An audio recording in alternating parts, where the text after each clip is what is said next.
கடவுள்னா எல்லாம் தெரிஞ்சிருக்கும், மனிதன்னா என்ன நடக்க போறதுன்னு தெரியாது. அப்ப கடவுள் மனுஷனா பிறந்தாருனால் என்னென்ன நடக்க போறதுன்னு எல்லாம் தெரிஞ்சுன்னு நடந்தாரா, இல்லை என்னென்ன நடக்க போறதுன்னு தெரியாத அழுதாரா? அவர் என்ன நடக்க போறதுன்னு தெரியாது சுவாமி, தெரியாமத்தான் இருந்தார்.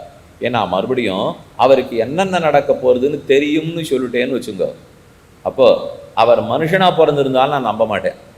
ஏன்னா அவர் கடவுள் தன்மையோடு இருக்காரா. அப்ப நாளைக்கு சீத்தை கிடைச்சிட போறான்னு தெரியுமோ இல்லையோ, அது என்ன சுவாமி அவர் எனக்கு முன்னுதாரணமா இருக்கிறது, அவராட்டம் எனக்கு சீத்தை கிடைச்சிட போறான்னு தெரிஞ்சா நான் கூட தான் கவலைப்பட மாட்டேன். ஆனா அவர் ஏன் கவலைப்படாத இருந்திருக்காரு, அந்த கவலையை பார்த்து நான் ஒன்றும் நம்புறதாவே இல்லை இப்போ. ஏன்னா அவருக்கு சீதை 10 மாசத்துல கிடைப்பாள்னு தெரியும், எனக்கு தெரியாது.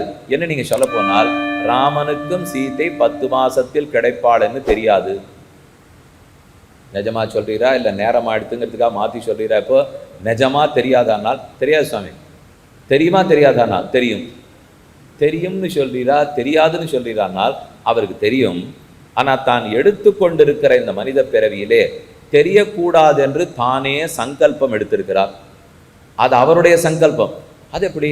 எனக்கு இந்த விஷயம் தெரியக்கூடாதுன்னு நான் சங்கல்பித்தால் அது உண்மையாயிடுமன்னா?